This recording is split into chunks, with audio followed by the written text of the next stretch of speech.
Live wire morning news में आपका स्वागत है। मैं हूं आपके साथ उपमा शर्मा। इस बुलेटिन में बात करेंगे नगरोटा मुठभेड़ में हुए बड़े खुलासे की।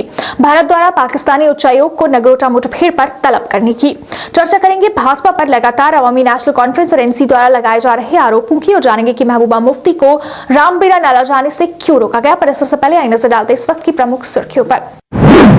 नगरोटा मुठभेड़ में बड़ा खुलासा। आतंकी मसूद अजहर का भाई अब्दुल रऊफ असगर भी था शामिल। रची थी बड़े हमले की साजिश।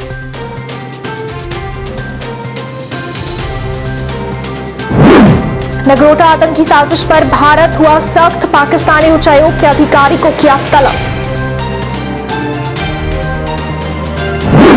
महबूबा मुफ्ती को रामबीरा नाला जाने से रोका। महबूबा ने रेत बजरी का काम बाहरी लोगों को देने का लगाया आरोप।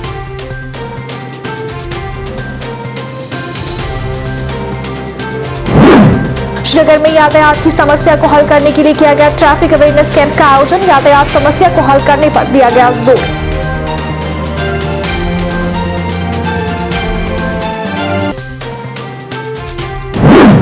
और शाहनवाज और नकवी द्वारा श्रीनगर में दिए गए बयानों की अवामी नेशनल कॉन्फ्रेंस ने की निंदा। नेशनल कॉन्फ्रेंस ने भी बीजेपी पर लगाए कई आरोप।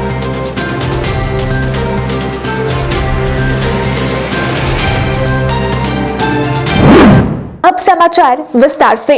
कुछ दिन पहले भारतीय जवानों ने पाकिस्तान की नापाक साजिश को नाकाम कर दिया। जम्मू कश्मीर के नगरोटा क्षेत्र में जैश-ए-मोहम्मद के 4 आतंकी मार गिराए गए। पाकिस्तानी जासूसी एजेंसी आईएसआई ने जैश-ए-मोहम्मद को पुलवामा हमले के पैमाने पर आत्मघाती हमले को अंजाम देने का काम दिया था, जिसके लिए सांबा सेक्टर में 4 आतंकवादियों को भारत में घुसपैठ करवाया गया था। 18 और 19 नवंबर को जम्मू क्षेत्र के नगरोटा के पास सुरक्षा बलों द्वारा 4 आतंकी मुठभेड़ में मारे गए थे। समाचार एजेंसी एएनआई ने सूत्रों के हवाले से बताया कि पुलवामा में बड़े पैमाने पर आतंकी हमले को अंजाम देने का जिम्मा पाकिस्तानी सेना के इंटर सर्विसेज इंटेलिजेंस द्वारा मौलाना मसूद अजहर के नेतृत्व वाले जैश-ए-मोहम्मद को दिया गया था, जिसमें उसका भाई अब्दुल रऊफ असगर का प्रमुख हाथ था। नगरोटा मुठभेड़ को लेकर भारत ने सख्त रवैया अपनाया है। इसे लेकर विदेश मंत्रालय ने नई दिल्ली स्थित पाकिस्तानी उच्चायोग के अधिकारी को तलब कर कड़ी आपत्ति जताई है। विदेश मंत्रालय ने इस पर अपना बयान जारी करते हुए कहा कि भारत ने पाकिस्तान को उसके सरजमी पर चल रहे आतंकी गतिविधियों को बंद करने को लेकर कड़ी चेतावनी दी है। बता दें कि जम्मू कश्मीर के नगरोटा में गुरुवार को मुठभेड़ के दौरान सुरक्षा बलों ने बड़ी मात्रा में हथियारों और गोला बारूद के साथ घाटी में घुसने की कोशिश कर रहे जैश-ए-मोहम्मद के 4 आतंकियों को मार गिराया था। बाद में इसके पीछे 26/11 जैसे आतंकी हमले की साजिश का पर्दाफाश हुआ। पूर्व मुख्यमंत्री और पीडीपी प्रमुख महबूबा मुफ्ती को शनिवार दोपहर रामबीरा नाला जाने से रोक दिया गया। इसके बारे में जानकारी देते हुए महबूबा ने कहा कि उन्हें इस जगह पर जाने से रोक दिया गया जहां अवैध निविदाओं के माध्यम से रेत निकासी का काम बाहरी लोगों को दिया गया है। ने कहा कि अगर ये काम भी बाहरी लोगों को दिया गया तो इससे जुड़े स्थानीय लोगों को मुश्किलों का सामना करना पड़ेगा, क्योंकि उनका रोजगार छिन जाएगा। ने कहा कि अगर इन लोगों को इस तरह से परेशान किया जाएगा और सारा काम बाहरी लोगों को दिया जाएगा तो लोगों के पास प्रदर्शन करने के अलावा और कोई विकल्प नहीं रह जाएगा। और एसएसजी डायरेक्टर की चिट्ठी है हमारे पास कि आपको ऐसा नहीं करना है, कॉन्वॉय में जाना है, गाड़ी के अंदर जाएंगे। गाड़ी हमें पे जाना है, उधर देखो। हेलो एक मिनट बोला जाए बताओ यार, आप ना गाड़ी ये लोग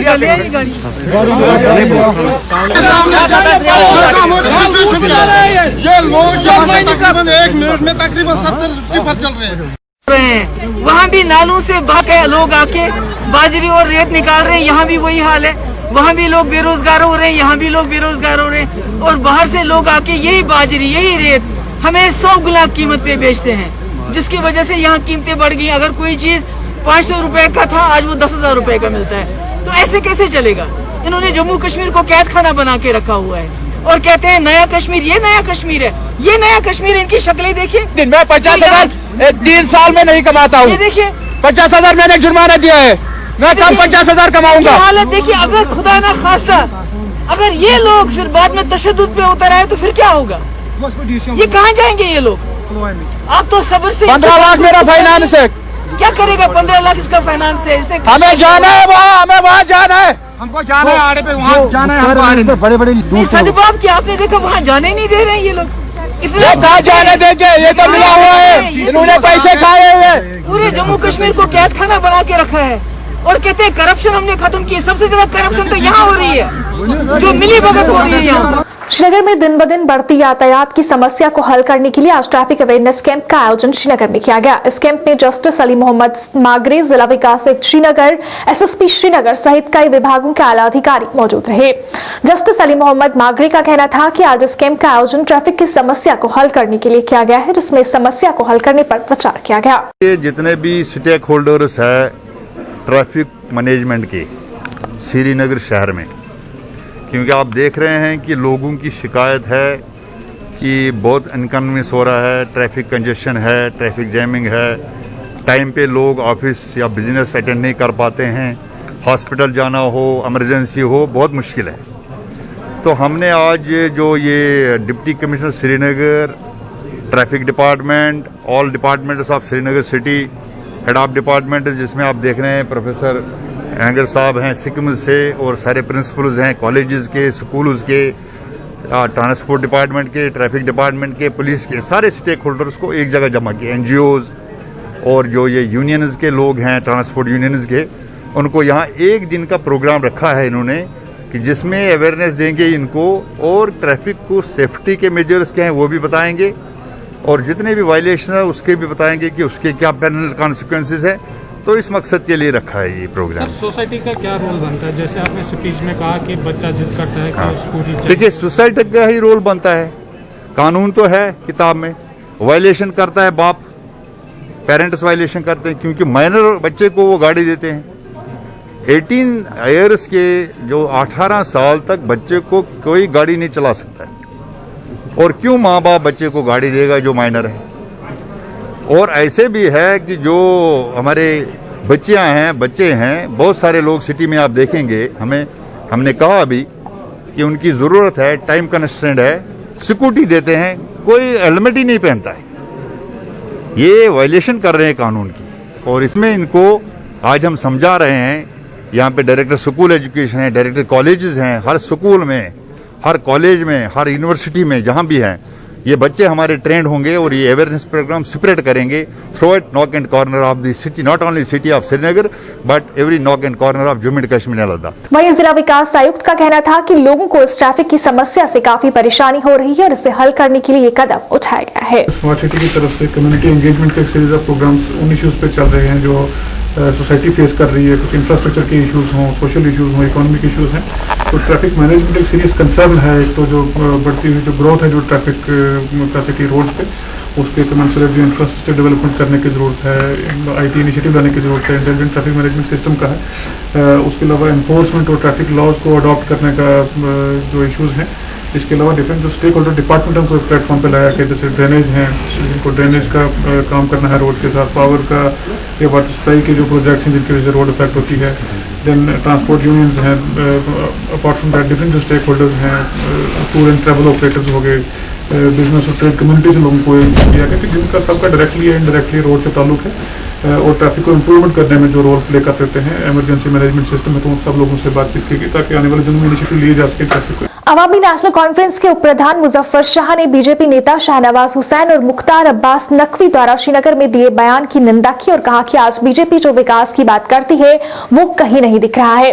370 पर भी कहा कि इस पर जो बयान दिए जा रहे हैं उसे लेकर उनके खिलाफ सीओ मोटो नोटिस जारी होना चाहिए, क्योंकि ये मामला अभी कोर्ट में है। अब आज बाहर से लोग आ रहे हैं यहां पर भीख मांगने के लिए, वो तो बेचारा अपनी रोजी रोटी के लिए आ रहा है, मगर आप जो हैं, जो भिखमंगे आप हैं, शाहनवाज साहब आप, ठाकुर साहब आप और अब्बास नकवी साहब आप तो आज भीख मांग रहे हैं। आज कश्मीरी के सामने हाथ जोड़ जोड़ करके, हाथ फैला फैला करके मुझको वोट दीजिए, वोट दीजिए, वोट दीजिए। किस लिए वोट देगा आपको वो?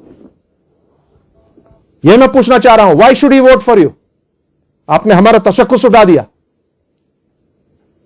आपने हमारे सर से पगड़ी उड़ाल दी, आपने कॉन्स्टिट्यूशन को तार तार कर दिया, और आज आप डेवलपमेंट के नाम पर यहां आ रहे हैं। हम जी यहां ये करेंगे वो करेंगे। अरे भाई, पिछले 2.5 साल से क्या किया आपने? बताइए ना, जवाब दीजिए। और मैं आपको बता रहा हूं, बार बार फिर से बोल रहा हूं, आप यहां पर इतना सीना तान कर बात कर रहे हैं। चलिए आइए, लाल चौक में एक महफिल सजाई जाए, पूरा दुनिया का मीडिया वहां पर आए, आप 3 लोग बैठ जाइए एक तरफ, हम लोग एक तरफ बैठ जाएंगे, वहीं पर हम फैसला करें कि क्या जो आपने फैसला लिया 5 अगस्त 2019 को, क्या वो गलत था या सही था? और आप ये बात याद रखिए, 370 मरा नहीं है।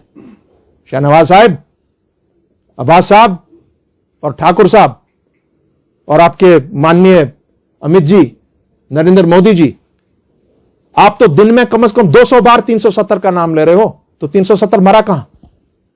370 is still valid and open in the constitution of this country. It has not died, sir. और ये मामला सुप्रीम कोर्ट के जेर गौर है। आप तो कल इतना आप ये ड्रंक हो गए हैं पावर से, क्या आप कह रहे हैं कि सुप्रीम कोर्ट ये तो कोई बात ही नहीं है तो क्या हुआ? अगर वहां अर्जी है तो क्या हुआ? इट इज नॉट सब जुडिस। I am sure the chief justice of supreme court of India will take a suo motu notice against you. वहीं नेशनल कॉन्फ्रेंस नेता अली मोहम्मद सागर ने भी बीजेपी पर कई आरोप लगाए। असली बौखलाहट उनको यही आ गई, ये जो सारी पार्टियां एक हो गई, कल को ये फैसला करें इलेक्शन में जाना है नहीं है, या इन्होंने फैसला किया हम जाएंगे, तो ये कह रहे थे हम मैदान में जाकर खुली तरह वो अपने लोगों को चुनेंगे, जिस तरह इन्होंने पंचायत इलेक्शन में किया था। तो फिर कहेंगे कल को असेंबली इलेक्शन बना के और असेंबली मेंबर बना के कहेंगे यही है नुमाइंदगी। नहीं, बीजेपी से क्या डरना है? बीजेपी से कोई हम शुरू से उसमें हमारा स्टैंड क्लियर है। बीजेपी का कोई आधार ही नहीं है यहाँ। अब जम्मू में देखिए ये चला रहे हैं, दरअसल इनको ये फैसिलिटेशन इसलिए भी और ज्यादा तेज हो गई जो जम्मू में लोग सड़कों पर आ गए। इसके साथ ही नेशनल कॉन्फ्रेंस नेता अब्दुल मजीद ने कहा कि गुज्जर समुदाय को बेहद परेशानियों का सामना करना पड़ रहा है। उन्होंने समुदाय के प्रति सरकार द्वारा अपनाए जा रहे रवैये की भी निंदा की। रहा सवाल जो कल गुज्जर लोगों पे मतलब वहां पे उनके मकानों को तहस नहस किया गया। जम्मू में एक लिस्ट निकाला गया 700 कुछ 4 मतलब जो वहां पे कंस्ट्रक्शंस हुई है, वहां पे जो लैंड वहां पे अवेलेबल है लोगों के पास जो कब्जे में हो या किसी भी तरीके से, उसको वहां पे वो डिमोलिश करने के लिए कोशिश आज भी कर रहे हैं, क्योंकि इनका मकसद यही है कि मुसलमानों का जो यहाँ पे एक भाईचारा है, जिस तरीके से शेर कश्मीर शेख मोहम्मद अब्दुल्ला ने कहा हिंदू मुस्लिम सिख इतिहाद, उस भाईचारों को जख्म पहुंचाने के लिए कोशिश कर रहे हैं। और हमारी कोशिश यही रहेगी कि इंशाल्लाह रहमान सेकुलरिज्म के बारे में यहाँ पे किसी को कोई शक नहीं है।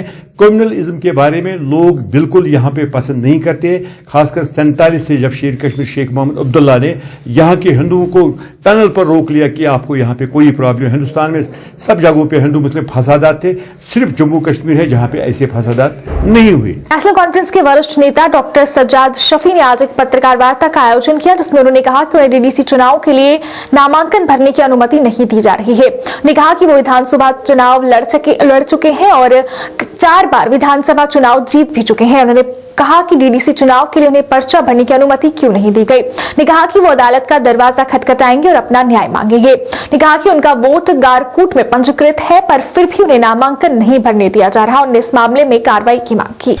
पूरी ये कोशिश थी कि ग्रैंड अलायंस का कैंडिडेट खड़ा ही ना हो सके। किनके इशारों पे ये काम कर रहे हैं? जहां पे भी ग्रैंड अलायंस है कैंडिडेट, उनको लगता है कि भाई वो स्ट्रांग है, वो जीतेगा, कल वो डीडीसी में आएगा, किसी न किसी तरीके से उसको स्कैटर किया जाए। ये इलेक्शन में करवाना चाहते हैं, और अगर इस किस्म के इलेक्शन करवाना चाहते हैं तो हमें पहले बता दीजिए आपने किन किन को सिलेक्शन किए, इलेक्शन किस लिए कर रहे हैं, आप सिलेक्शन कीजिए। आप वो किसको मेंबर बनाना है, उसके बाद किसको चेयरमैन बनाना है, डिसाइड कर दीजिए। हम लोगों क्यों बेवकूफ बनाया जा रहा है? हम ऑलरेडी उड़ी वालों को हम लोग जो हैं क्रॉस बॉर्डर सेलिंग में हम मुब्तला हैं, हम लोग ऑलरेडी सफर कर चुके हैं। हमारे लोगों को एक्सग्रीशा नहीं मिलता, हमारे लोगों को राशन नहीं मिलता, हमारे लोगों को जो हम पिछले 3 साल से बोल रहे हैं बंकर्स दीजिए, हमने कहा इंडिविजुअल बंकर्स दीजिए, इंडिविजुअल बंकर नहीं दिए गए। कम्युनिटी 7 दिन में इन्होंने ड्रामा किया है। We don't have any faith in this administration on this district administration as well as on this sub district administration of Uri. मैं गवर्नर इंतजामिया से, गवर्नर साहब से इल्तिजा करता हूं और साथ में election commission of Jammu and Kashmir से कहता हूं कि please immediately remove these officers from this if you want free and fair election of DDC in district. Doda की मरम्मत और गुंदरा निर्वाचन क्षेत्र से डीडीसी चुनाव के लिए बीजेपी उम्मीदवार शक्तिराज परिहार ने अपना नामांकन पत्र दाखिल किया। उनके साथ बड़ी संख्या में उनके समर्थक भी मौजूद थे। उन्होंने कहा कि बीजेपी ने जो विकास के काम किए हैं और बीजेपी की जो नीतियां हैं उस पर लोग भरोसा करते हैं। उन्होंने एनसी-पीडीपी गठबंधन पर कहा कि उनमें अब डर का माहौल है, जिसे देखते हुए उन्होंने गठबंधन किया है। मैं यहाँ गुंदरा कॉन्स्टिट्यूएंसी के जितने भी हमारे लोग हैं उनका मैं धन्यवाद करना चाहूंगा कि जिस गर्मजोशी से उन्होंने यहाँ पे वेलकम किया, स्वागत किया और आज हमने यहाँ से अपना नॉमिनेशन पेपर फाइल किए हैं। मैं सब लोगों का धन्यवाद करूंगा और पार्टी का हाईकमांड का धन्यवाद करूंगा कि उन्होंने मुझे यहाँ का मैंडेट देके मुझे यहाँ से प्रत्याशी बनाया। आप बताइए सर, आपने 2 जगह से नॉमिनेशन भरा, आपने मरम्मत से भी भरा, यहाँ से भी, इसके पीछे क्या राज है? ये अभी आपको कुछ दिनों के बाद जानकारी मिल जाएगी कि इसका क्या राज है। आपने कल देखा होगा कि एक जो एनसी कांग्रेस का एक गठजोड़ यहाँ डोडा में हुआ है और खासकर 2 कॉन्स्टिट्यूएंसीज पे जहां से मैं लड़ रहा हूं, ये एक हमारी भी एक स्ट्रेटजी है। हम ये चाह रहे थे कि उनके कोई दिग्गज नेता, जो बड़े बड़े नेता उनके डोडा में बैठे हैं, वो आके लड़े तो फिर लड़ाई का भी मजा आता, लेकिन उन्होंने सरेंडर कर लिया है। और ये भारतीय जनता पार्टी के कारण हुआ, शक्ति परिहार के कारण हुआ कि आज एनसी और कांग्रेस जो एक दूसरे को देख के राजी नहीं थे, आज इकट्ठा होके वो ये जानते हैं कि अकेले अकेले अगर जाएंगे तो इनसे हम मुकाबला नहीं कर सकते हैं।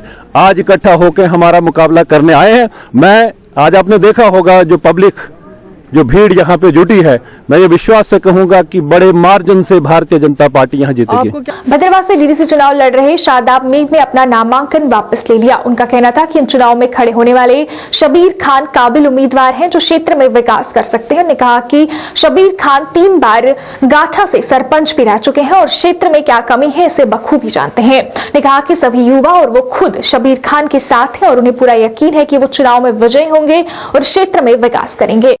कि आज तक जो है खान साहब जो है उन कांग्रेसियों के साथ रहते रहे और एंड में क्या हुआ, इनका हक छीना गया।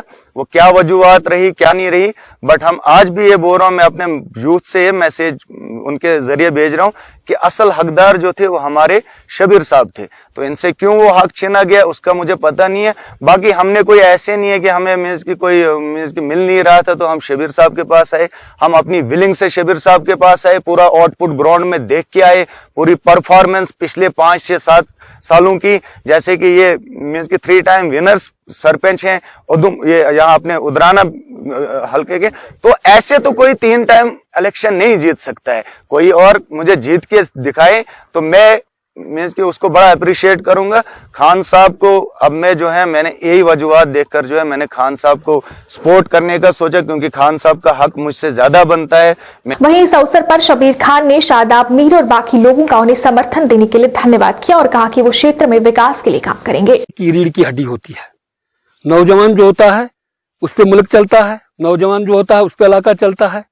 लेकिन नौजवान के साथ साथ मैं शुक्रगुजार हूं अपने शादाब साहब का कि इन्होंने बताया कि हमको एक बुजुर्ग की जरूरत है, हमको एक जो पॉलिटिकल आदमी जो है जिसने 30 साल ग्राउंड पे काम किया है उसकी जरूरत है, क्योंकि हम थोड़ा बहुत नहीं काफी तजर्बा रखते हैं। मैं आपको बताना चाहूंगा, नौजवान के बगैर खा वो इलेक्शन हो, खा वो कोई भी चीज हो, नौजवान के बगैर नहीं चल सकती है। और मैं शादाब साहब का बहुत बहुत शुक्रगुजार हूं। और इनके जो हमरा जो साथी आए हैं, काफी सारे साथी आए थे, कुछ यहाँ से वापस चले गए, मैं उनका भी शुक्रगुजार हूं। और मैं शादाब साहब को ये यकीन दिलाता हूं मेरे जीतने के बाद इंशाल्लाह जो हमारा इस वक्त चल रहा है सिस्टम, हमारा जो चल रहा है, जैसा कि शादाब साहब ने बताया कि मेरा इलेक्शन जो है वो यहाँ की तामीर और तरक्की का इलेक्शन है, मेरा इलेक्शन जो है वो यहाँ के आपसी भाईचारे का इलेक्शन है। और मैं अपने मुस्लिम लोगों को, अपने हिंदू भाइयों के साथ, मेरे जो और जाति के लोग हैं, सबसे मिलके इलेक्शन लड़ना चाहता हूं। और मुझे पूरा यकीन है कि मुझे हर कम्युनिटी से इस वक्त सपोर्ट मिल रहा है। रियासी से डीडीसी इलेक्शन के उम्मीदवार हुकुम सिंह ने कांग्रेस पार्टी की तरफ से अपना नामांकन पत्र भरा। इस मौके पर काफी संख्या में कांग्रेसियों ने हिस्सा लिया और रियासी के मुख्य बाजार से होते हुए डीसी ऑफिस तक पहुंचे, जहां उन्होंने अपना नॉमिनेशन फाइल किया। मीडिया से बात करते हुए उन्होंने कहा कि सबसे पहले लोगों के जितने भी काम पेंडिंग है वो उन्हें पूरा करने की कोशिश करेंगे और अगर लोगों ने उन्हें मौका दिया तो वो हर एक वो काम करने का प्रयास करेंगे जो लोगों के लिए जरूरी है।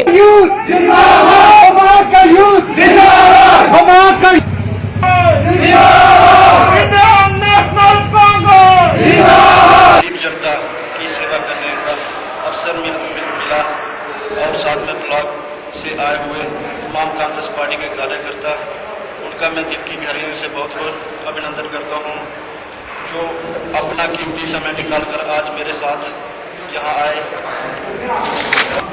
मैं यकीन दिलाता हूं कि मैं इलेक्शन के बाद अपने पूरे इलाका विभाग के अंदर अच्छे से अच्छा कार्य करने का प्रयास करूंगा और जो भी ब्लॉक विभाग के अंदर डेवलपमेंट के मुद्दे हैं आगे लेकर जोर से उठने का प्रयास करूंगा, उठाने का प्रयास करूंगा, जैसे रोड, कनेक्टिविटी, बिजली, पानी, स्कूल, हॉस्पिटल आदि आदि और हमारी गरीब जनता की तमाम समस्याओं को लेकर पूरे लगन से हल करने की कोशिश करूंगा। इस मौके पर कांग्रेस के पूर्व मंत्री और विधायक जुगल किशोर शर्मा ने कहा कि इस बार युवाओं को मौका दिया जा रहा है क्योंकि जवानों को भारतीय जनता पार्टी की सरकार में नौकरी तो नहीं मिल रही, इसलिए वो राजनीति के जरिए लोगों की सेवा करना चाहते हैं।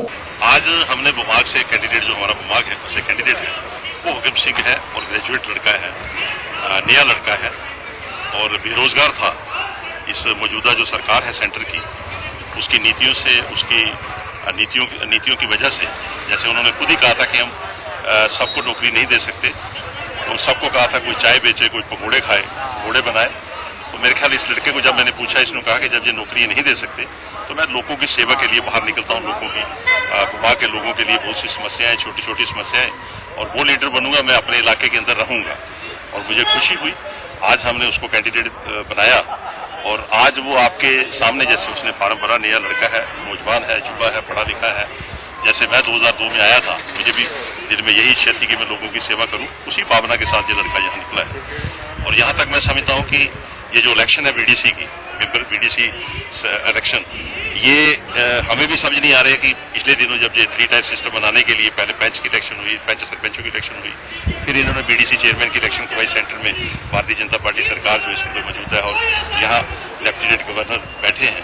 तो जब इन्होंने पहले बीडीसी चेयरमैन की इलेक्शन करवाई तो इसी अंदाज से करवाई थी कि हम इसके बाद हम डिस्ट्रिक्ट के जो चेयरमैन है इन्हीं बीडीसी चेयरमैन के द्वारा चुने जाएंगे।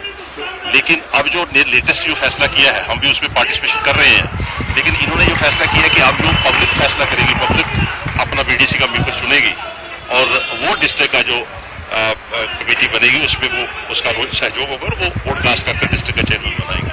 उसी में हम भी पार्टिसिपेशन कर रहे हैं। ये लड़का जो अभी विभाग का एक कैंडिडेट हमने खड़ा किया वही। उपायुक्त बारामूला डॉक्टर जिया नित्तू ने उपराज्यपाल द्वारा विशेष रूप से स्थापित ऑनलाइन शिकायत निवारण पोर्टल के आधार पर वर्तमान शिकायतों और लोक शिकायतों की स्थिति का जायजा लेने के लिए विभिन्न संबंधित अधिकारियों की एक बैठक की अध्यक्षता की।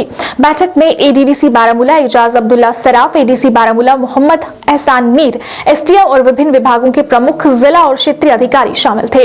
इस दौरान लोगों की शिकायतों पर गौर किया गया और उन्हें हल करने के दिशा निर्देश दिए गए। 4-10 मैक्सिमम है, कोई उससे ज्यादा नहीं, 50 मैक्सिमम हमारे। सिमरनदीप जी सेक्रेटरी ग्रीवेंसेस जो वेल इट इज चीफ है सर, मैंने डिस्कस किया ऑलरेडी। ये देखने रखते हैं।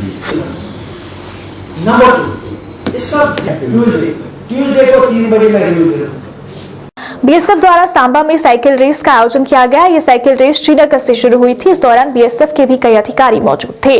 रेस में कई प्रतिभागियों ने हिस्सा लिया, जिसमें कई विकलांग प्रतिभागी भी शामिल थे। उन्होंने इस तरह की रेस के आयोजन पर खुशी व्यक्त की।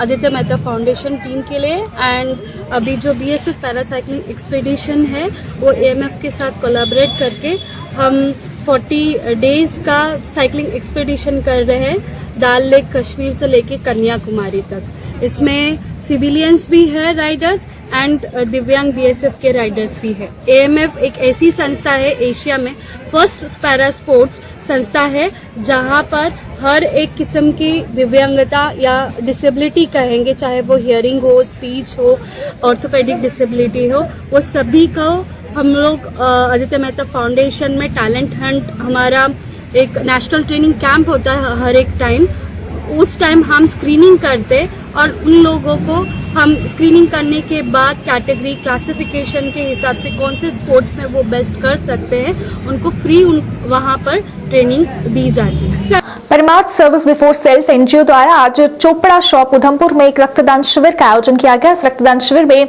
लगभग 50 युवाओं ने अपना रक्तदान किया। इस अवसर पर बोलते हुए एनजीओ की चेयरमैन डॉक्टर ऋचा शर्मा ने कहा कि कोरोना वायरस के चलते अस्पतालों में रक्त की कमी हो चुकी है। यही कारण था कि आज उनके द्वारा इस तरह के कैंप का आयोजन किया गया ताकि लोगों को रक्त की कमी ना हो। आज का जो ये कैंप हमने रखा, दो रीजंस थे इसके लिए। एक तो क्योंकि हमारे मेंबर्स यूजुअली ब्लड डोनेट करते रहते हैं और आजकल क्या है कि थैलेसीमिया वाले पेशेंट्स को बहुत ज्यादा प्रॉब्लम आ रहा है, बाकी पेशेंट्स को भी ऑब्वियसली आ रहा है। तो इस वजह से जितने भी ब्लड बैंक है सब में बहुत ज्यादा रिक्वायरमेंट है ब्लड की। तभी हमें लगा कि समटाइम्स क्या होता है कि कोई डोनर अवेलेबल नहीं होते, इस वजह से हमने आज कैंप करवाया सो दैट कि ब्लड का रिक्वायरमेंट जो है वो फुलफिल हो सके। सेकेंडली ये है कि जैसे कि उधमपुर में और वैसे भी होल जेएंडके में ये देखा जा रहा है कि ड्रग अब्यूज का बहुत ज्यादा इशू हो गया हुआ है। बच्चे जो हैं, यूथ जो है वो बहुत ज्यादा इसकी चपेट में है। तो हमारा ये भी रीजन है कि कहीं ना कहीं हम ज्यादा से ज्यादा यूथ को हम जोड़ें सोशल एक्टिविटीज के साथ, सोशल सर्विस के साथ, और ज्यादा से ज्यादा लोगों को मोटिवेट करें कि इस तरह के काम करें, ब्लड डोनेशन करें, सो दैट वो ड्रग अब्यूज से थोड़ा दूर रहे। इस अवसर पर मौजूद पैंथर्स पार्टी के नेता बलवंत सिंह मनकोटिया ने कहा कि रक्तदान महादान है और इस समय जब अस्पताल में रक्त की कमी है तो परमार्थ एनजीओ ने एक अच्छा कार्य करते हुए दर्जनों यूनिट रक्तदान किया, जिससे लोगों को काफी लाभ मिलेगा। परमार्थ ट्रस्ट की ओर से दूसरा ब्लड डोनेशन कैंप लगाया जा रहा है ये चोपड़ा शॉप में। इस कोविड में डेफिनेटली काफ़ी प्रॉब्लम्स रही, हेल्थ डिपार्टमेंट को प्रॉब्लम रही, पेशेंट को प्रॉब्लम रही, और आज थोड़ा सा लोगों को डर जो है इसका कोविड का डर लोगों को कम हुआ है और फोर फ्रंट पे आके हमारे युवा खासकर अब हेल्थ डिपार्टमेंट और खासकर हमारे जो भी पेशेंट हैं उनकी ओपनली फोर फ्रंट में आके हेल्प कर रहे हैं। और आज भी काफ़ी युवा अलग अलग एरिया से हमारे चोपड़ा शाह, घड़ी रैम्बट, टिकरी, जिमथाथी वगैरह, उधमपुर के एरिया, गड़ी मलाड़ एरिया से काफ़ी नौजवान यहाँ पे आके ब्लड डोनेट कर रहे हैं। नीट परीक्षा में टॉप करने वाले शोएब आफ्ताब ने आज श्रीनगर में एक पत्रकार वार्ता का आयोजन किया और अपनी सफलता के बारे में जानकारी दी। उन्होंने कहा कि किसी भी परीक्षा में सफलता पाने के लिए लगातार पढ़ना और संयम बरतना आवश्यक होता है। उन्होंने सभी लोगों से मेहनत करके अपने और अपने परिवार का नाम रोशन करने की अपील की। उन्होंने इस दौरान इससे जुड़ी अन्य भी कई जानकारी दी। मेरा नाम शोएब आफ्ताब है। मैंने नीट अपेयर किया था और नीट में मेरे 720 आउट ऑफ 720 मार्क्स आए और जिसके अकॉर्डिंग मेरी ऑल इंडिया रैंक 1 आई। और मैं सबको यही मैसेज देना चाहूँगा कि आप कुछ भी करते हो, नीट या जेई या कुछ और भी, तो आप हमेशा अपना 100% देना और हमेशा कभी डिस्ट्रैक्ट मत होना। कुछ भी प्रॉब्लम्स आए, अपने गोल्स पे अगर आप डटे रहते हो तो डेफिनेटली आप उस गोल के लिए आप डेफिनेटली सक्सीड हो पाओगे। डेफिनेटली पढ़ाई के वक्त भी रिलैक्स रहता था और हमेशा कोशिश ये रहती थी कि एग्ज़ाम्स हो, पढ़ाई हो, कुछ भी हो, डेफिनेटली चिल और रिलैक्स रहना है। और हमेशा सबको ऐसा ही रहना चाहिए, कोई भी प्रॉब्लम्स आ जाए। कोविड के टाइम पे भी ऐसा ही था और मतलब कभी कोई भी प्रॉब्लम्स हो आप हमेशा उसको माइंड पे मत लो। कुछ एक्स्ट्रा ऑर्डिनरी होता भी है तो आप उसको सोचो। ये मम्मी को क्रेडिट जाता है, फिर पापा और बाकी जो हमारे फैमिली में थे। इसके अलावा एलन के टीचर्स ने बहुत सपोर्ट किया और उन्होंने काफ़ी मोटिवेट किया। और कभी भी अगर कोई भी टाइम पे रात के 12-1 बजे भी अगर मैं उन्हें कॉल करता या मैसेज करता तो डेफिनेटली उनके रिप्लाईज आते थे और सपोर्ट हमेशा मिलता था। और मार्क्स कम होने पे भी इवन मेरे कॉल से पहले उनके कॉल आते थे और वो समझाते थे, कभी उन्होंने डांटा नहीं और इश्यूज़ वगैरह डिस्कस करते थे। तो डेफिनेटली सपोर्ट तो उनका था, उनको क्रेडिट। आइए अब चलते हुए नजर डालते हैं आज के मौसम और तापमान पर।